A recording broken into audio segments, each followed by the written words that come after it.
अरावली भारत की सबसे पुरानी पर्वत श्रृंखला, दिल्ली एनसीआर की ढाल, रेगिस्तान को रोकने वाली आखिरी दीवार, और आज इसे कानूनी तरीके से मार दिया गया है। अरावली कोई साधारण पर्वत नहीं है, ये गुजरात से दिल्ली तक 700 किलोमीटर लंबी जीवन रेखा है।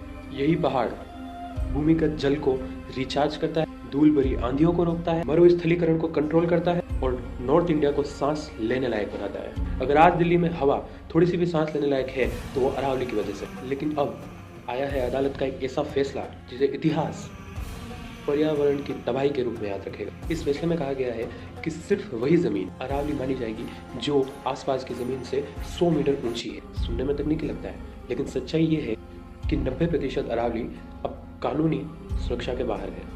दरअसल अरावली की असली ताकत उसके ऊंचे पहाड़ नहीं है, बल्कि वो छोटी छोटी पहाड़ियाँ थी, 20 मीटर, 30 मीटर, 50 मीटर की, क्योंकि यही पहाड़ियाँ पानी रोकती थी, जंगल बचाती थी, धूल रोकती थी।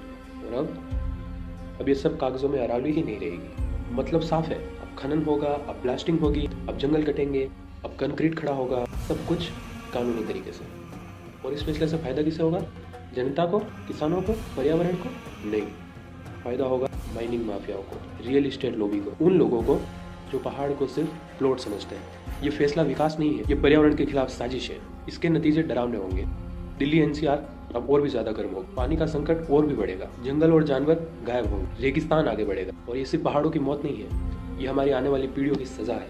ये फैसला कोई छोटी मोटी कानूनी गलती नहीं है, ये अरावली का डेथ वारंट है। और सबसे डरावनी बात, सब कुछ नियमों और परिभाषाओं के पीछे छुप कर किया गया है। जब कानून प्रकृति को नहीं बचा पाए तो सवाल उठाना जरूरी हो जाता है। ये वक्त गुस्सा होने का है, ये वक्त आवाज उठाने का है। अगर अरावली नहीं बचेगी तो हम भी नहीं बचेंगे। सेव अरावली। जय हिंद।